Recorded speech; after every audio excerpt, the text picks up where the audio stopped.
दागरू सेठ jewellers, GM road near radio station Darbhanga की ओर से आप सभी मिथिलावासियों, हमारे सभी सम्मानित ग्राहकों, पुलिस प्रशासन के पदाधिकारियों, जनप्रतिनिधियों एवं आम और खास सभी को नव वर्ष 2025 की हार्दिक शुभकामनाएं। हम कामना करते हैं कि आपका यह नया वर्ष आपके जीवन में नई खुशियां, नए उमंग और नई तरक्की लेकर आए। हैरो इंग्लिश स्कूल दरभंगा की ओर से सभी मिथिलावासियों, छात्र छात्राओं और उनके अभिभावकों को विद्यालय परिवार की ओर से नव वर्ष 2025 की हार्दिक शुभकामनाएं। हैरो इंग्लिश स्कूल दरभंगा में शैक्षणिक वर्ष 2025-2026 के लिए सभी शाखाओं में नामांकन शुरू हो चुका है। Saint Xavier's public school, VIP road, Allalpatti, Darbhanga की ओर से सभी छात्र छात्राओं, उनके अभिभावकों, मीडिया के बंधुओं, पुलिस प्रशासन के पदाधिकारियों और जनप्रतिनिधियों समेत आम आवाम को नव वर्ष 2025 की हार्दिक शुभकामनाएं। शैक्षणिक वर्ष 2025-2026 के लिए नामांकन शुरू हो चुका है। आज दरभंगा जिले का 151वां स्थापना दिवस है। दरभंगा जिले का गठन 1 जनवरी 1875 को हुआ था। यह 31 दिसंबर और 1 जनवरी 2 दिनों में इस जिले का गठन हुआ था। इसलिए दरभंगा जिला का स्थापना दिवस 31 दिसंबर और 1 जनवरी को माना जाता है। 1 जनवरी 1875 को दरभंगा जिले का गठन हुआ। इसके उत्तर में मधुबनी जिला, दक्षिण में समस्तीपुर, पूरब में सहरसा जिला तथा पश्चिम में सीतामढ़ी एवं मुजफ्फरपुर जिले हैं। इस जिले का भौगोलिक क्षेत्रफल 2279.29 वर्ग किलोमीटर है। वर्तमान में यह जिला 3 अनुमंडलों के अंतर्गत 18 प्रखंडों में बटा हुआ है।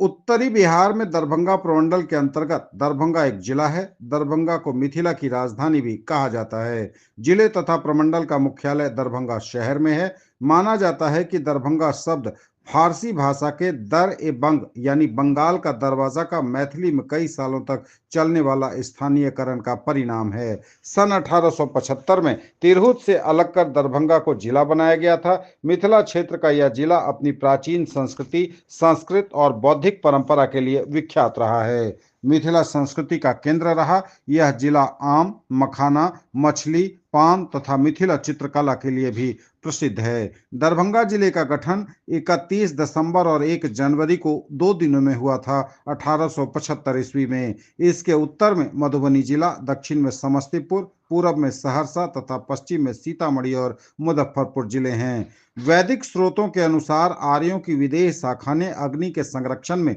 सरस्वती तट से पूरब में सदानीरा गंडक की ओर कूच किया और विदेह राज्य की स्थापना की। विदेह के राजा मिथि के नाम पर यह प्रदेश मिथिला कहलाने लगा। रामायण काल में मिथिला के एक राजा जो जनक थे, उनकी पुत्री सीता से राम का विवाह हुआ। विदेह राज्य का अंत होने पर यह प्रदेश वैशाली गणराज्य का अंग बना। इसके पश्चात यह मगध के मौर्य, शुंग, कण्व और गुप्त शासकों के महान साम्राज्य का हिस्सा रहा। 13वीं सदी में पश्चिम बंगाल के मुसलमान शासक हाजी शमसुद्दीन इलियास के समय मिथिला एवं तिरहुत क्षेत्रों का बंटवारा हो गया। उत्तरी भाग, जिसके अंतर्गत मधुबनी, दरभंगा एवं समस्तीपुर का उत्तरी हिस्सा आता था, सुगौना के ओइनवार राजा कामेश्वर सिंह के अधीन रहा। ओइनवार राजाओं को कला, संस्कृति और साहित्य का बढ़ावा देने के लिए जाना जाता है। कुमारिल भट्ट, मंडन मिश्र, गदाधर पंडित, शंकर, वाचस्पति मिश्र, विद्यापति आदि महान विद्वानों के लेखन से इस क्षेत्र ने प्रसिद्धि पाई। ओइनवार राजा शिव सिंह के पिता देव सिंह ने लहेरिया सराय के पास देवकुली की स्थापना की थी। शिव सिंह के बाद यहाँ पद्म सिंह, हरि सिंह, नरसिंह देव, धीर सिंह, भैरव सिंह, रामभद्र, लक्ष्मीनाथ, कामस नारायण राजा हुए। शिव सिंह तथा भैरव सिंह द्वारा जारी किए गए सोने एवं चांदी के सिक्के यहाँ इतिहास के ज्ञान का अच्छा स्रोत हैं। दरभंगा शहर 16वीं सदी में दरभंगा राज की राजधानी थी। 1845 ईस्वी में ब्रिटिश सरकार ने दरभंगा सदर को अनुमंडल बनाया और 1864 ईस्वी में दरभंगा शहर नगर निकाय बन गया। 1875 में स्वतंत्र जिला बनने तक यह तिरहुत के साथ था। 1908 में तिरहुत के प्रमंडल बनने पर इसे पटना प्रमंडल से हटाकर तिरहुत में शामिल कर लिया गया। भारत की स्वतंत्रता के पश्चात 1972 में दरभंगा को प्रमंडल का दर्जा देकर मधुबनी और समस्तीपुर को इसके अंतर्गत रखा गया।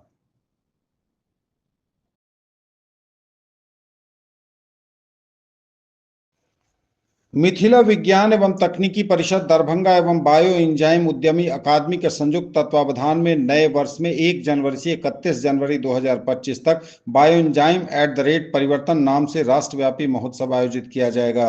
इस अभियान के तहत दैनिक जीवन में सामान्य रूप से उपयोग किए जा रहे 31 हानिकारक उत्पादों के प्राकृतिक हानि रहित उत्पादों की जानकारी दी जाएगी तथा उसके उपयोग को बढ़ावा देने के लिए प्रोत्साहित किया जाएगा। इस अभियान में प्रत्येक विषैले उत्पाद के विकल्प के रूप में पर्यावरण अनुकूल बायोएंजाइम आधारित पदार्थों की जानकारी दी जाएगी। 4 जनवरी को विश्व बायोएंजाइम दिवस का आयोजन किया जाएगा। 4 से 6 जनवरी तक प्रत्येक दिन जूम ऐप के माध्यम से विशेष भाषण श्रृंखला का आयोजन होगा।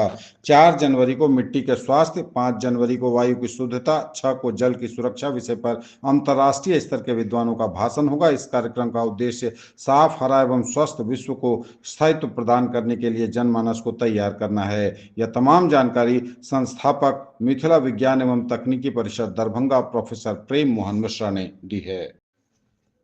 दरभंगा नगर निगम के वार्ड नंबर 5 में आयोजित किया गया कार्यशाला सह काउंसलिंग कार्यक्रम। जिला प्रबंधक जिला निबंधन सह परामर्श केंद्र दरभंगा विकास कुमार ने बताया कि विकसित बिहार के 7 निश्चय के तहत आर्थिक हल युवाओं को बल के अंतर्गत बिहार के युवाओं के लिए जिला निबंधन एवं परामर्श केंद्र दरभंगा द्वारा संचालित राज्य सरकार की अभूतपूर्व योजना मुख्यमंत्री निश्चय स्वयं सहायता भत्ता योजना हेतु दरभंगा नगर निगम वार्ड नंबर 5 के +2 मुकुंदी चौधरी उच्च विद्यालय कादराबाद दरभंगा में कार्यशाला सह काउंसलिंग कार्यक्रम का आयोजन किया गया। उपर्युक्त कार्यक्रम में सहायक प्रबंधक राजा दास, जिला निबंधन सह परामर्श केंद्र दरभंगा द्वारा राज्य सरकार की महत्वाकांक्षी योजना यथा मुख्यमंत्री निश्चय स्वयं सहायता भत्ता योजना के बारे में विस्तृत जानकारी दी गई। सहायता प्रबंधक ने कहा कि मुख्यमंत्री निश्चय स्वयं सहायता भत्ता योजना का लाभ 12वीं पास युवक युवतियों जिनकी उम्र 20 से 25 वर्ष के बीच हो तथा जो किन्हीं कारणवश आगे की पढ़ाई नहीं कर रहे हों और रोजगार की तलाश में हो, उन्हें बिहार सरकार प्रत्येक माह 1000 रुपये अधिकतम 24 माह तक सहायता राशि का लाभ देती है। उक्त कार्यक्रम के पश्चात दरभंगा नगर निगम वार्ड नंबर 5 के चौक चौराहे पर उपयुक्त योजना की विस्तृत जानकारी देते हुए पम्पलेट का वितरण किया गया। जन संस्कृति मंच के पूर्व राष्ट्रीय महासचिव जन कवि महेश्वर का जयंती समारोह सप्ताह संगोष्ठी के साथ हुआ संपन्न। जन संस्कृति मंच के पूर्व राष्ट्रीय महासचिव जन कवि कॉमरेड महेश्वर के जयंती समारोह सप्ताह का समापन जसम दरभंगा इकाई के तत्वावधान में संगोष्ठी से हुआ। समापन कार्यक्रम की अध्यक्षता जसम दरभंगा के जिलाध्यक्ष डॉक्टर राम बाबू आर्य ने तथा कार्यक्रम का संचालन जिला सचिव समीर ने किया। संगोष्ठी को संबोधित करते हुए जसम राष्ट्रीय कार्यकारिणी सदस्य प्रोफेसर सुरेंद्र सुमन ने कहा कि हर आंदोलन के अपने खास कवि होते हैं। इस लिहाज से महेश्वर नक्सलबाड़ी आंदोलन के अपने खासम खास कवि थे। बीएचयू के दिनों के साथ ही गोरख पांडे के साथ उनकी मैत्री मजबूत विचारधारात्मक आधारों पर थी। इन दोनों ही कवियों ने नक्सलबाड़ी आंदोलन से प्रभावित होकर लिखना शुरू किया था। बीएचयू से उच्च शिक्षा प्राप्त कर जब महेश्वर पटना विश्वविद्यालय शिक्षक के रूप में लौटे तब वे भाकपा माले के पूरावक्ती कार्यकर्ता बन चुके थे। इस दौरान उन्होंने नव जनवादी सांस्कृतिक मोर्चा का नेतृत्व संभाला, हीरावल की स्थापना की और लोकयुद्ध और समकालीन जनमत जैसी गहन वैचारिक सरोकार की पत्रकारिताओं का संपादन किया। गोरख पांडे के बाद उन्होंने जन संस्कृति मंच के राष्ट्रीय महासचिव का दायित्व भी संभाला। इससे उनके रचनात्मक सरोकारों के साथ सामाजिक राजनीतिक जनपक्षधरता का भी बखूबी पता चलता है। वहीं जसम बिहार के राष्ट्रीय उपाध्यक्ष डॉक्टर कल्याण भारती ने कहा कि महेश्वर पार्टी के मुखपत्र लोकयुद्ध के संभवतः प्रथम संपादक थे। उनसे मेरी मुलाकात पटना के एक प्रेस में हुई थी। उनकी जितनी ख्याति एक बौद्धिक और रचनाकार के रूप में थी, राजनीतिक कार्यकर्ता के रूप में भी उनकी वैसी ही ख्याति थी। अध्यक्षीय उद्बोधन में डॉक्टर राम बाबू आर्य ने कहा कि महेश्वर वास्तविक अर्थों में ऑर्गेनिक बुद्धिजीवी थे। भोजपुर आंदोलन के समय में पार्टी के दस्तावेजीकरण के प्राय सभी महत्वपूर्ण कार्य महेश्वर ही किया करते थे। डॉक्टर संजय कुमार ने महेश्वर की कविताओं का पाठ किया। मौके पर पीयूष सुमन, डॉक्टर अनामिका सुमन, असगरी बेगम, बबीता सुमन आदि उपस्थित थे। 11 पदाधिकारियों का वेतन हुआ विमुक्त। जिला निर्वाचन पदाधिकारी सह जिलाधिकारी दरभंगा राजीव रोशन के आदेश के आलोक में अर्हता तिथि 1/1/2025 के आधार पर निर्वाचक सूची के विशेष संक्षिप्त पुनरीक्षण के क्रम में निर्वाचक सूची के स्वास्थ्य संकेतक यथा लिंगानुपात में सुधार के लिए पत्र के माध्यम से आदेश दिया गया था।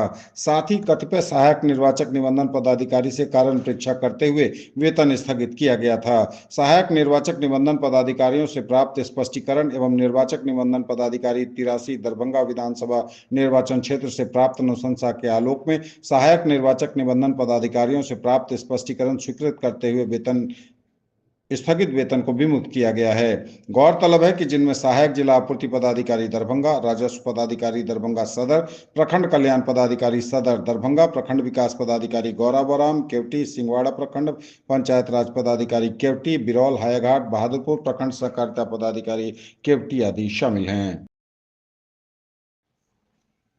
अखिल भारतीय अंतर विश्वविद्यालय प्रतियोगिता में एथलेटिक्स टीम ने लहराया विजय का परचम।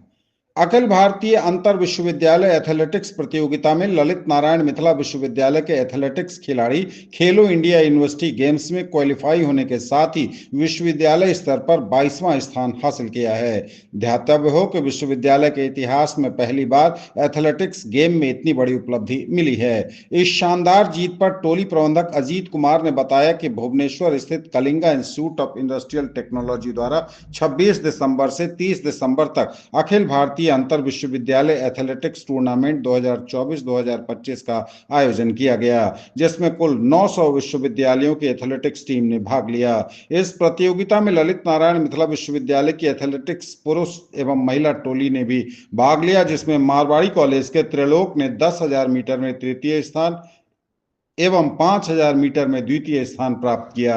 MRJD कॉलेज बेगूसराय के विकास कुमार राय ने स्टीपल चेज इवेंट में छठा स्थान हासिल किया।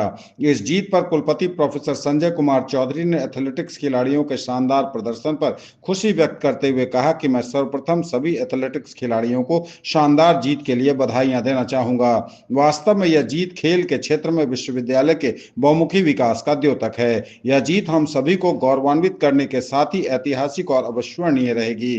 प्रोफेसर चौधरी ने आगे कहा कि इस अविस्मरणीय जीत का ताज अपने नाम करने वाले खिलाड़ियों को पुनः बधाई और शुभकामनाएं देते हुए आगामी प्रतियोगिताओं के लिए भी ईश्वर से मंगल कामनाएं करता हूं।